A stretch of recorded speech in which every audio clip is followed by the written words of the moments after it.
Y'all got any good writing? We got hype moments and aura. This shit is so ass. Just put the fries in the bag. Yes, hello. This is a manga review. Animunum here. 2024. Kind of like a great year. A lot of stuff happened.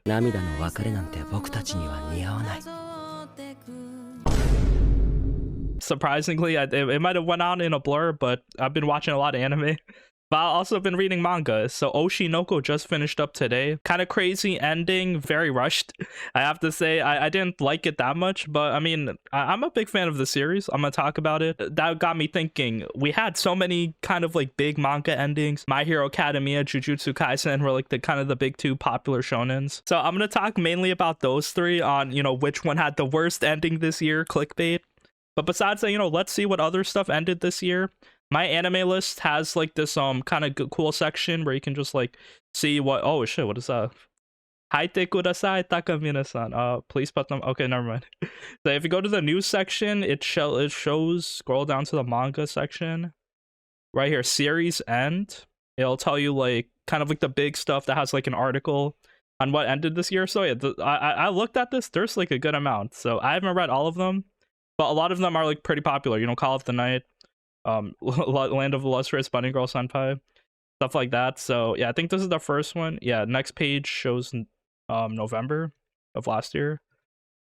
So yeah, let's kind of go in order, see what stuff ended this year, rate which of the ones Oshi, Noko, My Hero Academia, or Jujutsu Kaisen had the worst ending.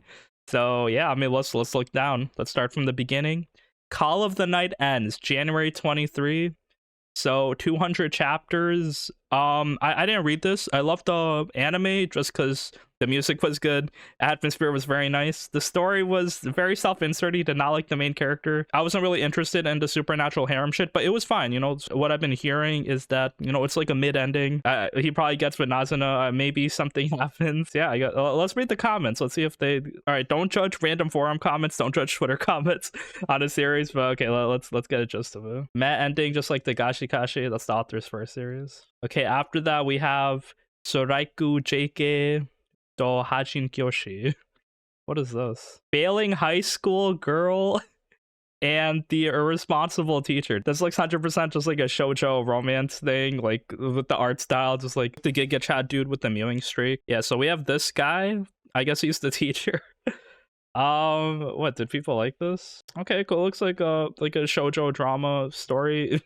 Maybe, you know, the girl will learn from the guy. Doesn't look great from the concept, but also I'm not the target audience. It kind of reminds me of a girl and her guard dog. I think it came out this year. Like, I'm assuming the teacher's like really young, maybe like 20 to 24. Still not appropriate. The girl's probably like 16. Anyway, okay, that's kind of like a tourist take anyway. Now we have Hoseki no Kuni, Land of the Illustrious. So yeah, this manga ended this year. It went on a hiatus like 4 years ago. I remember reading it. It kind of ended in a decent spot though. It's so depressing.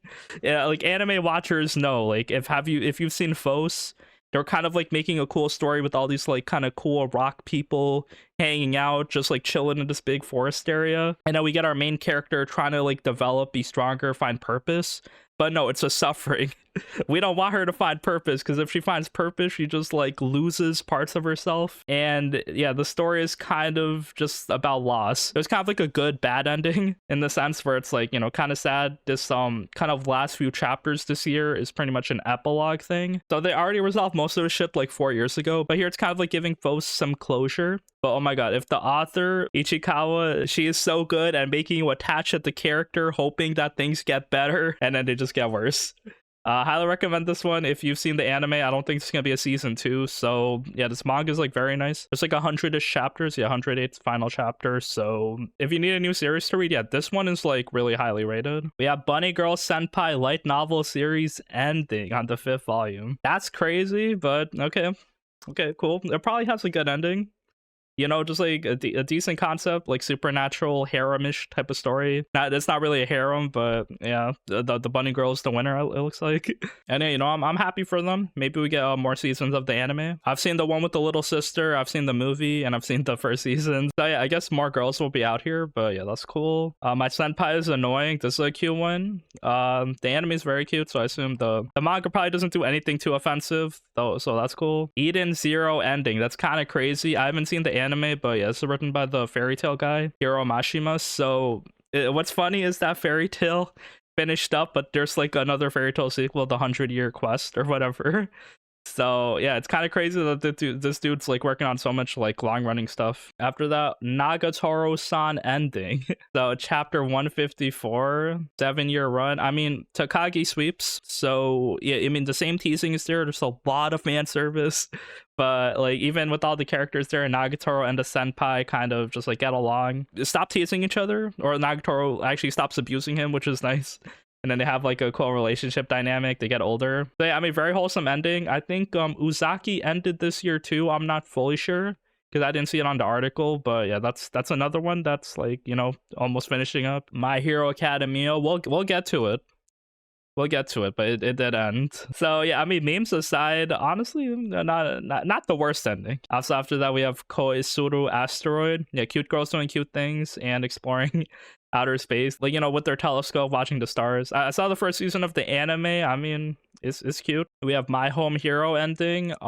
That's kind of crazy that there's like such a long story for, you know, such a short concept. Like, dude gets revenge. It should be finished up pretty easily, but I assume there's like a lot of drama happening. There's probably different factions hunting down the dude, so he has to like save his whole family, and then he can have his like kind of chill life. Maybe, I'm not sure if that's a happy ending or not, but yeah, it's ending. Sir Vamp ends in December 2024, so not yet. Looks like Servant Vampire. It's from the title. There was a 12-episode anime in 2016 and a movie. Damn, I did not watch it. Shonen no Abyss. Looks like kind of like a supernatural romance thing from the picture. Boys Abyss. That sounds kind of sus. That's cool. That's cool. Maybe I'll check this out. Although the comments are kind of funny. Finally freed from reading this hell. Is it really that bad? Or is it maybe sad and depressing? We have web manga Shakunetsu Kabidi. Or it looks like a sports anime. Basketball. Burning Kabaddi. Sorry. Yeah, it's kind of like you're dancing and huddling, I think. That's the sport. Yeah, it looks like a bunch of like happy jack dudes having fun. Tomodachi Game ends. I mean, I wasn't really a big fan of the anime, but I know like a lot of people like did like the anime, so I guess they finished the friendship game and now they're not in debt anymore. I don't know what's going on. Jujutsu Kaisen ending. Yes, it ended. Oh, Tales of the Wedding Ring ends. Oh my god, I read this one because I was down bad. I didn't finish it, but because the story was so ass. Look at it. It looks like he did get the harem ending from like this picture. There's no stakes, kind of like an isekai type of thing where the dude basically defeats a demon king. It didn't feel like this dude deserved what he got. Yeah, he has 5 girls with him. If you're horny, like this manga has a lot of good fan service. So yeah, I mean, look, her titties are out like in her wedding dress. So I mean, you know what to expect going on here. After that, we have Sose no Onimyoji, Twin Star Exorcist. I butchered that name. Okay, Twin Star Exorcist, it ended. Shonen Jump manga, it looks like. So don't really have much to say on that one. We have Hokkaido gals are super adorable, kind of self-inserty. All these girls kind of hovering over the main character. All of them dress very provocatively, kind of come onto him. He does like 1 or 2 nice things for them, and then yeah, they fall for him. It looks like the main girl Fuyuki, I think, is the winner, but I have no idea. I heard it was kind of mixed, but I mean, it finished pretty quickly, 119 chapters, so yeah, that's cool. Pretty recent ending there. There's Oshinoko ending. It ended today. Now we have Orient. So I saw the first season of this anime, kind of like a cute, like, you know, a shonen action show. I didn't really bother like following anything of it, but it looked like decently interesting. Okay, now that we talked about everything that ended this year, let's talk about the big 3s. So yeah, let's start off with My Hero Academia. So yeah, this finished up. We had like 400 something chapters. So yeah, where to begin? Okay, well, I mean, we're just talking about the endings. So yeah, I mean, if you've seen season 7 of the anime, there's gonna be some spoilers. All the heroes kind of going all out, just like injuring themselves, losing limbs as they're, you know, defeating Dabi, Shigaraki, and All For One. So it was honestly a very fun story, just like bringing the idea of comic book heroes into anime. I think it executed that very well. In terms of the ending specifically, it brought in a lot of memes.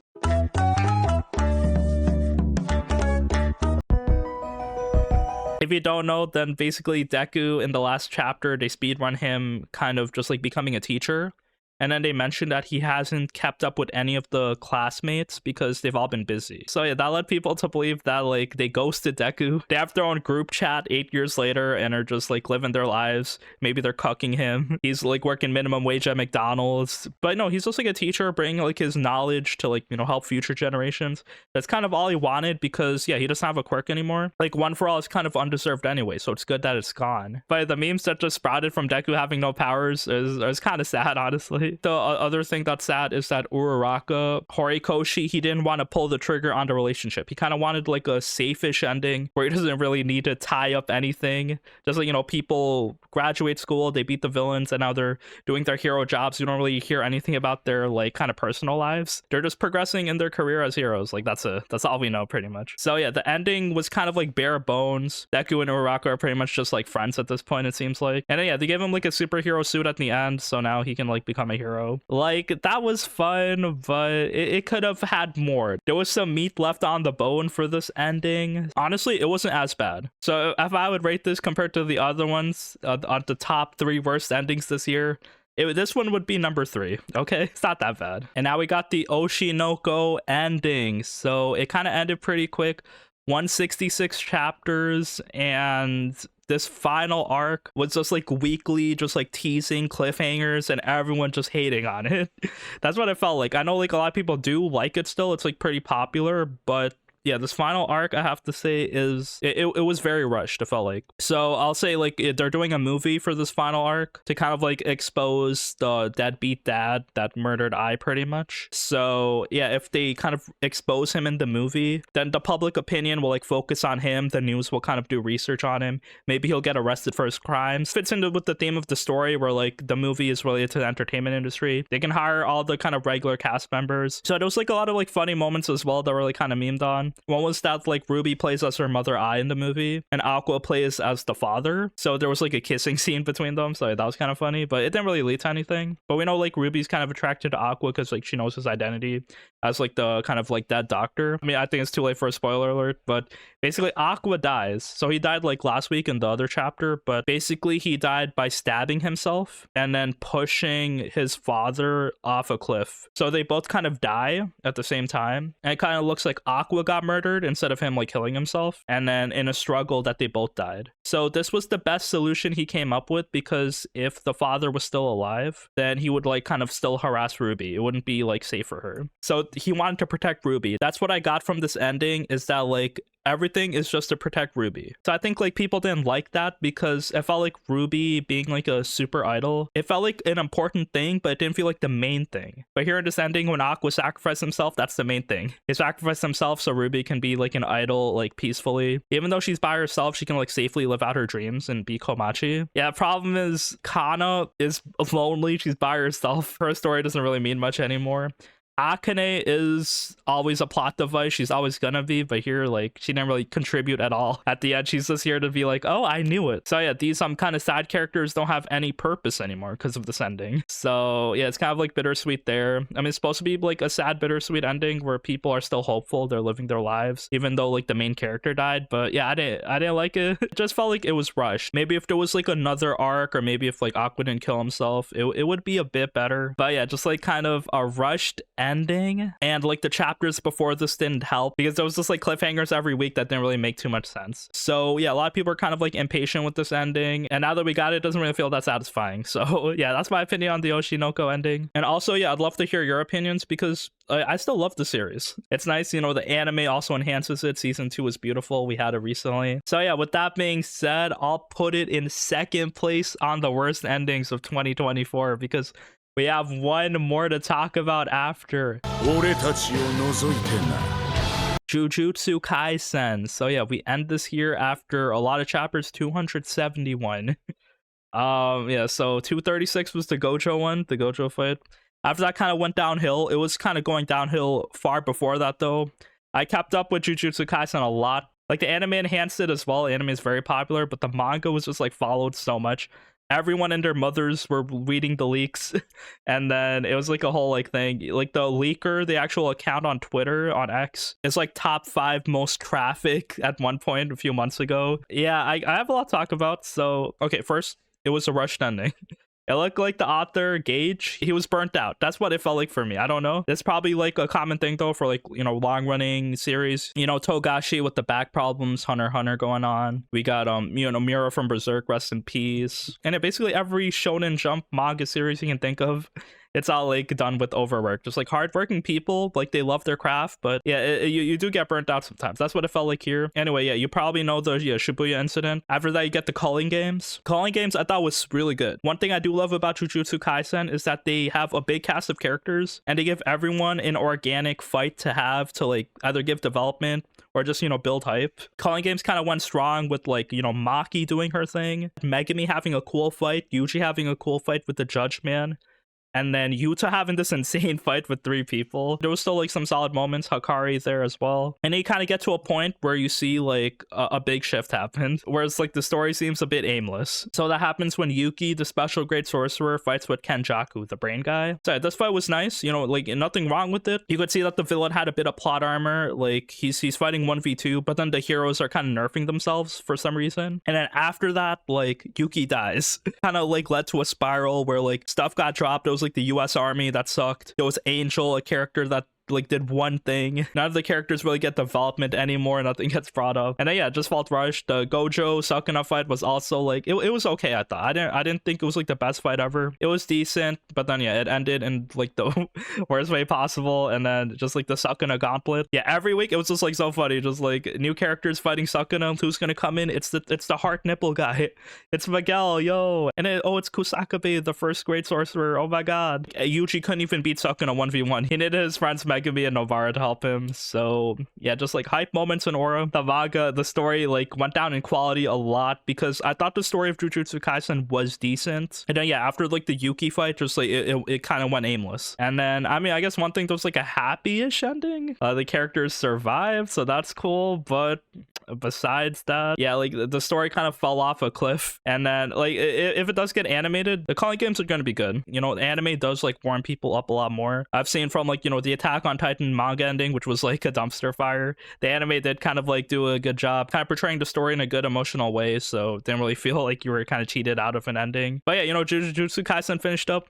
It deserves the #1 worst ending of 2024. That's a lot. That's for like the popular manga series. There's probably like a lot of niche series that ended that are like a lot worse.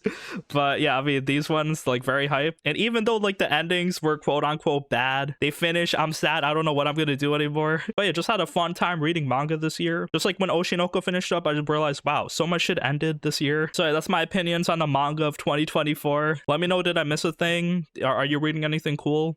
Kagurabachi, that is gonna be the next big thing. And besides that, you know, thank you for watching. I'll see you later, manga bros. Peace.